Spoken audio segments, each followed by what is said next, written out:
Hey y'all, it's Mikey and Bill. Welcome to the farm. Glad to have y'all here with us today. Waking up at dawn, the rooster crows. Sunrise painting fields and golden lows. With my hands in the soil, I plant the seeds. Life on the farm, fulfilling all our needs. Oh, farm life where the green grass grows. Canyon food and the garden shows. Taking care of animals, big and small. In a simple life, we have it all. Hey everyone, we are back over here at the Fix-It shop, and we're not fixing nothing again today. What we are doing is I've taken the scrape blade off the back of the tractor. Still have the 3-point adjustment bars still hooked up. I did leave an adjustment bar on the top up there. So I'm going to show y'all me taking this back off and hooking the backhoe back up. We need it for weight for what we're going to do for a project, and I'll take you along on that. But I just wanted y'all to see taking these off and hooking that back up.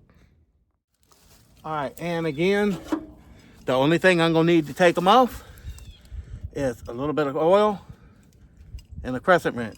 And the oil I just put on the ball joints and stuff like that, on the hitches, and on the adjustment bar when I store it. It's needed for nothing else.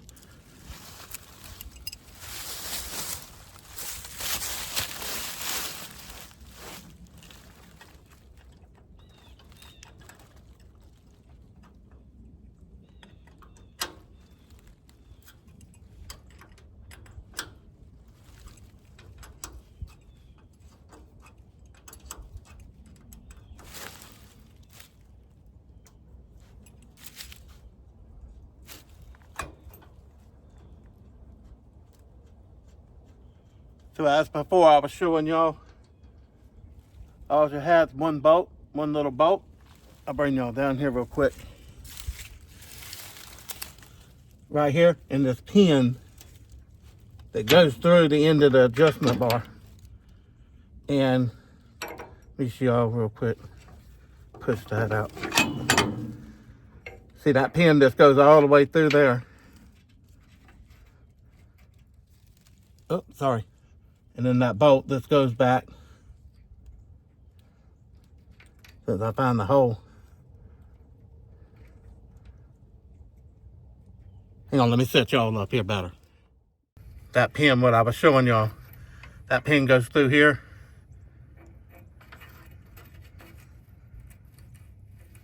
And then that bolt holds it right there. It's hard to start it with one finger. There you go.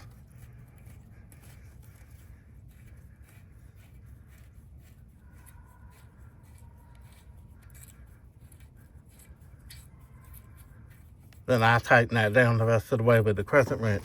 But it goes through the end of the hitch right there for that ball joint. And that's why I put oil on it and grease on it every time I store it. But whenever you use it, it gets all shiny like that. It's just metal on metal. And you just kind of flip it around. You can spin that thing pretty good bit and put grease on it and kind of get it spun up in there and just get some grease on it.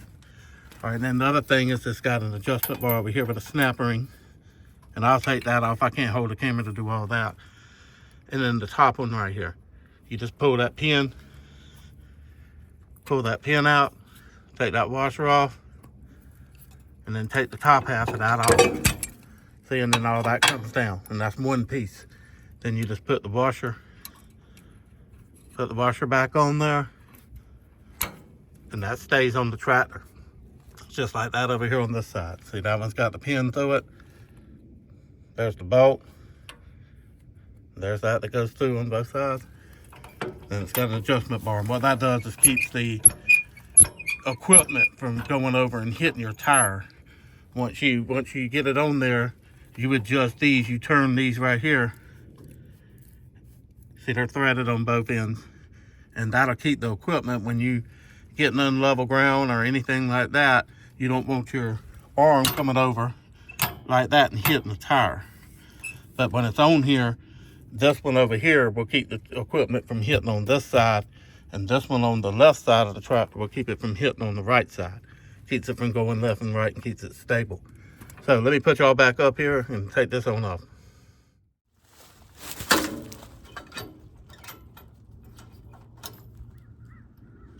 It's easy to do. Sometimes it can be aggravating, depends on how much of a hurry you're in, but it's really nothing to it. It probably takes 10 minutes to hook it up or disconnect it. See, that's one whole set right there. So I'll take that and store that and spray the fittings down with oil.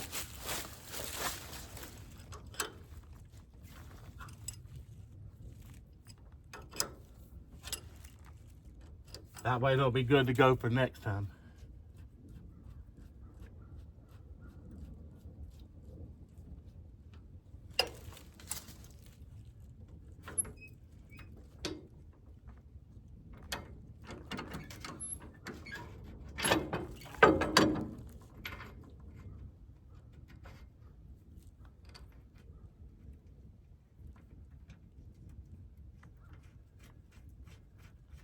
And the main reason I spray them down on the tractor is because if y'all look at it, it's bare metal, where the metal's been rubbing on metal, and you don't want that to rust up. Next time you come out here and try to use them, it'll all be rusted up and aggravating to work with.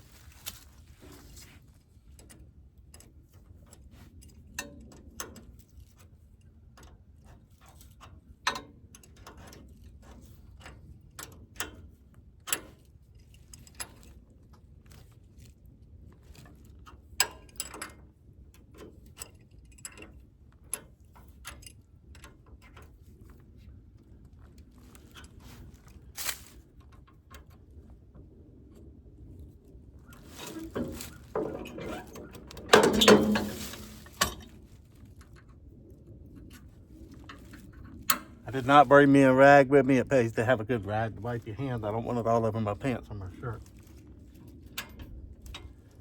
Working with equipment ain't glamorous. You get nasty and messy.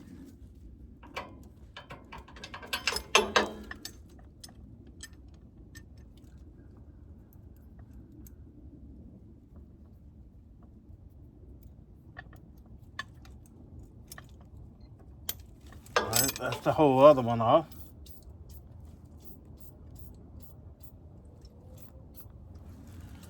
That way it'll be ready next time you're ready to use it, it'll be ready to go. Let me go ahead and take these over here.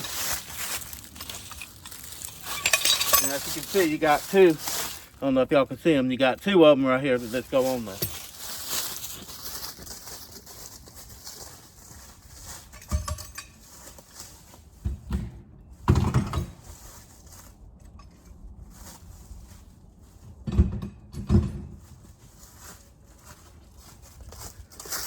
All right, let me turn y'all off real quick. I'm gonna go get me a rag and wipe my hands. I was gonna show y'all a trick too. You see all that grease on my fingers? It don't come off. You can sit here and take a rag and it doesn't really come off. If you take a little bit, WD-40 works the best, but if you take a little bit of spray penetrant, and then coming out, just a little bit, not much, but air come out. You take that little bit of penetrant, like I say, WD-40 works the best, and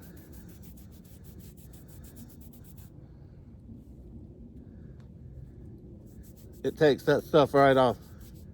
And WD-40 is actually good. They say it's made out of fish oil, so it's good for arthritis and stuff like that. A lot of people actually put WD-40 on their hands and rub it in like a hand lotion or something. But you learn a few tricks whenever you're working with greasy equipment. And so cleans them right off and makes your hands soft. All right, let's go over here and hook this backhoe up.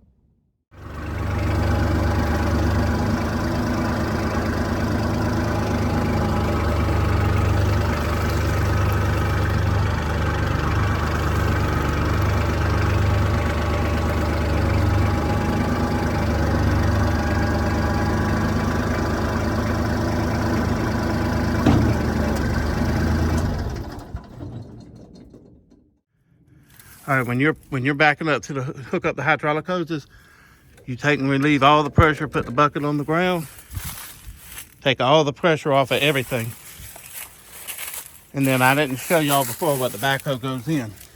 You have these pins right here that go right here.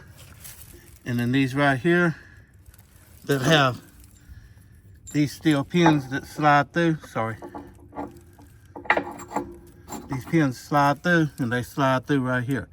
And this part right here goes down in here. And then the two hydraulic lines, see, they're connected together right there. And then you bring these two hydraulic lines, you take them apart and you hook them in the end. And this will just allow the hydraulic fluid to circulate back in the tractor. And this is the coupling. This one right here is the one that I had to replace, a power coupling. And let me tell y'all, that right there, that little coupling right there was $80. Just that one. Not both of them, just that one piece. Let me show y'all right here. That's right here. From here to here was $80 for that one coupling. All right, let me set y'all up and get this hooked up. And the reason you have to keep backing up and lining up, you want to make sure this is right. I don't believe there's a 1/4 inch gap on these metal frames where this thing goes up in here. So it's got to be pretty lined up pretty good because you can't move this part that much. So let's get that hooked up.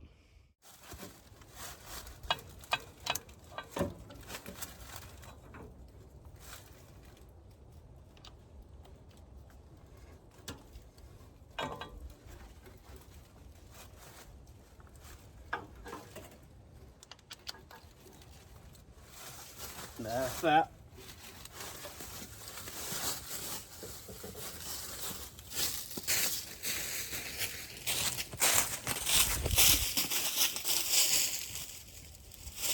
Then you can crank the tractor back up.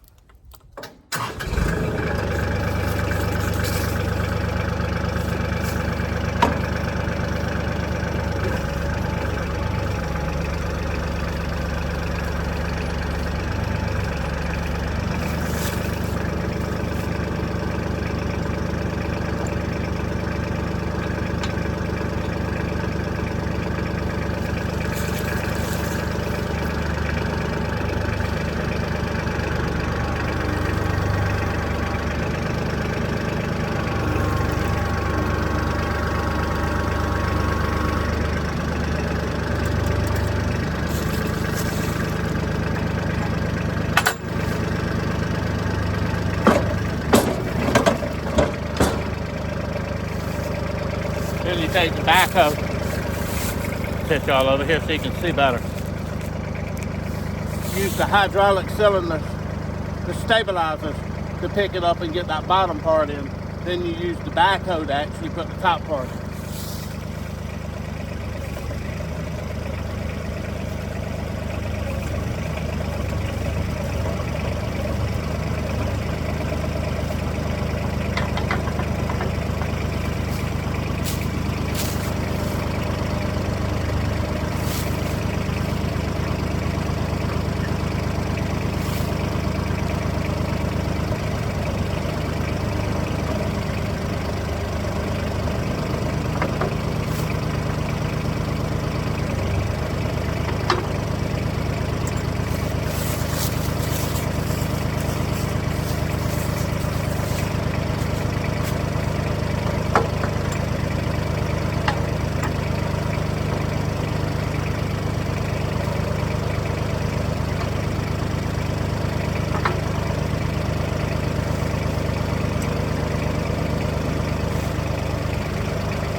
All right, that's it.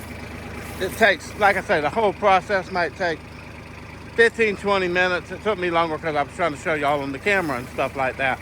But that's it, hooked up, ready to go. got hubby out here on the excavator.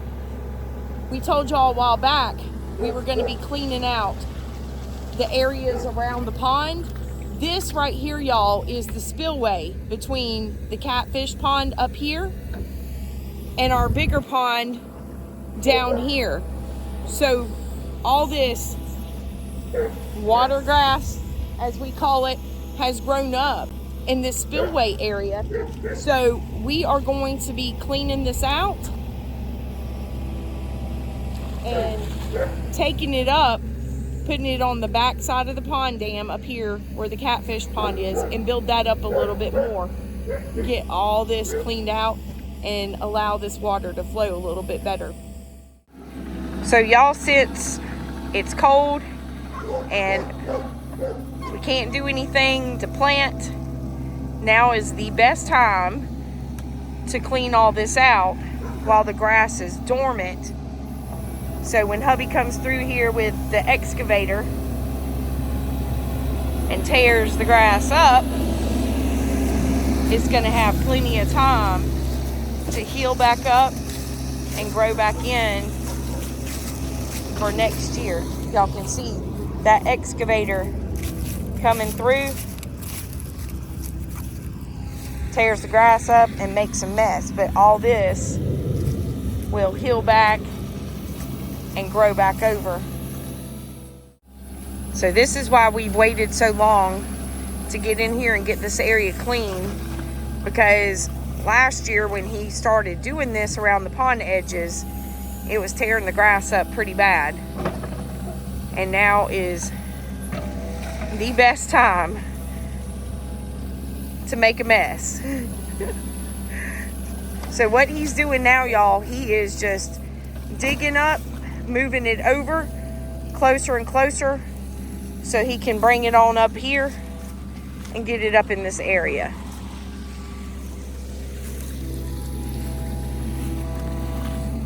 But that's going to look so much better. Look how much all that just grew up in there.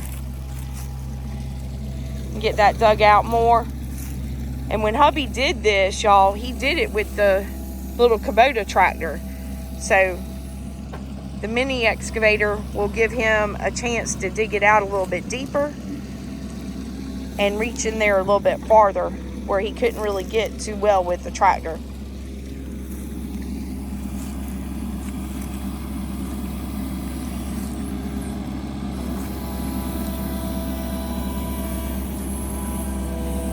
That reaches way out there. The backhoe on the back of the tractor didn't reach out that far for him.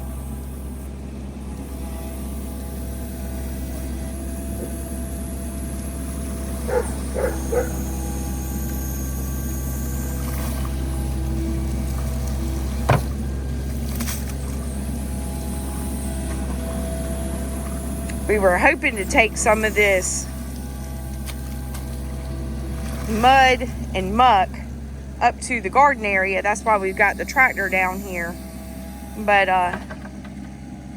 it was filling the bucket up with a lot of water and making it heavy. So we just decided to build up the back side of the pond dam with it.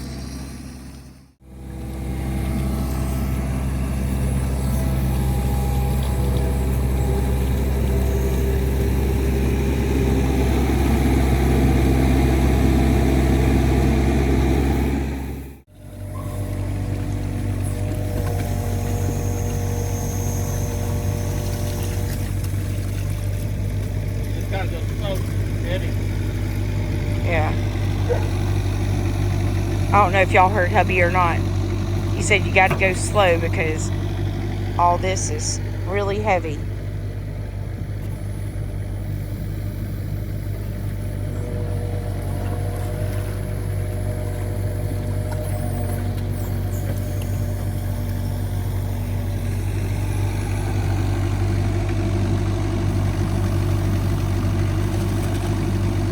Y'all can kind of see what he's doing. He's already cleared out here, moved it from here to here. Now he's taking it from here, moving it down to there, and he'll just inch his way down until he gets it all cleaned out and moved down where he can get it moved up on the back of that pond dam up there.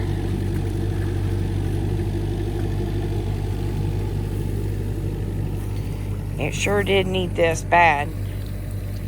And this is another reason why we made the decision to go ahead and get the excavator, so we can utilize it for stuff like this as well that needs to be done around here.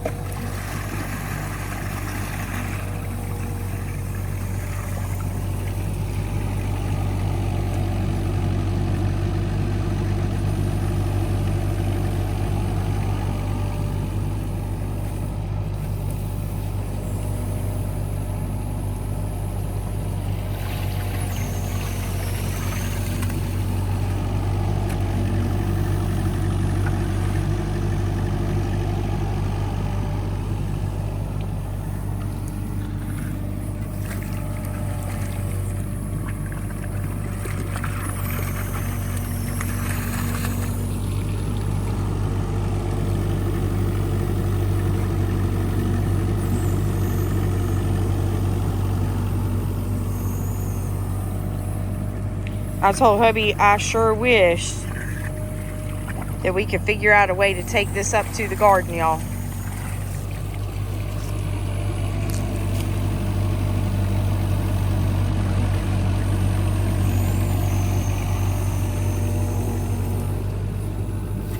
Maybe we can get some of it up there once it drains out. Get some of that water out of there.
catfish pond. It's the little smaller pond.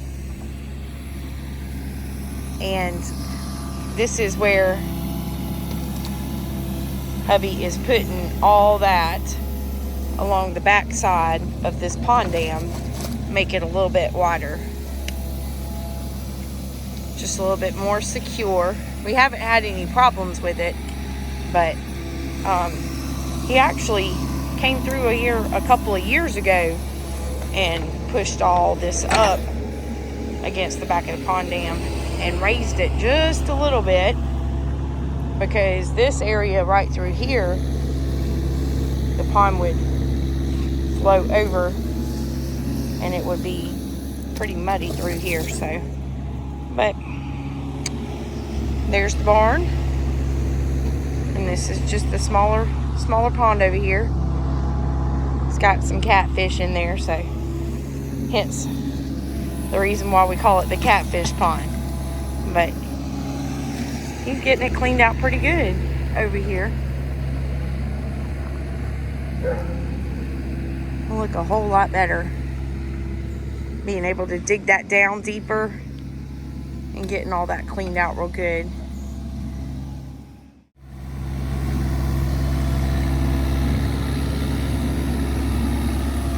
And boy, do I wish that we could figure out a way to move all that up into the garden. But y'all, it is so heavy. It is just full of water.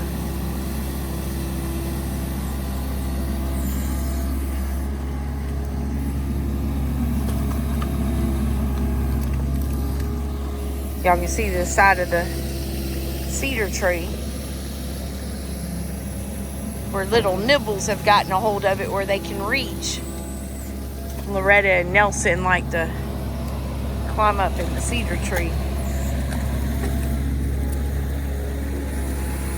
One side of it is where they can reach, y'all, right there.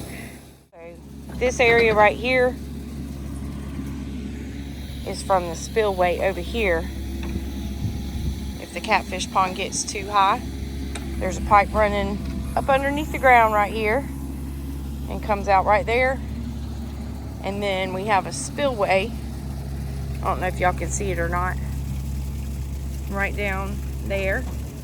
It goes across into the bigger pond. I have been after him for so long when he started this little project to build this island,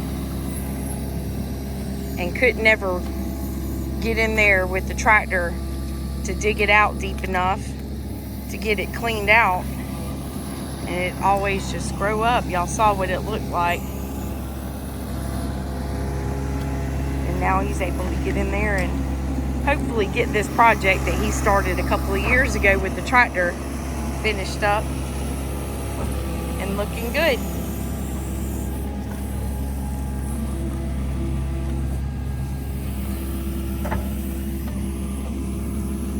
So over the next couple of years, the grass will grow really good over this.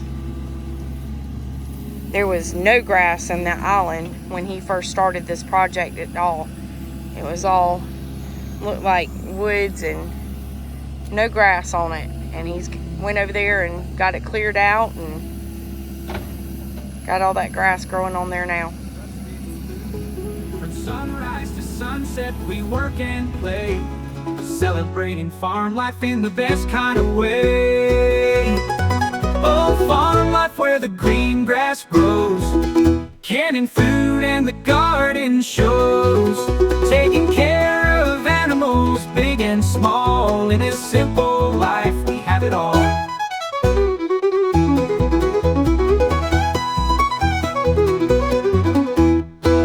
Y'all come back and see us soon.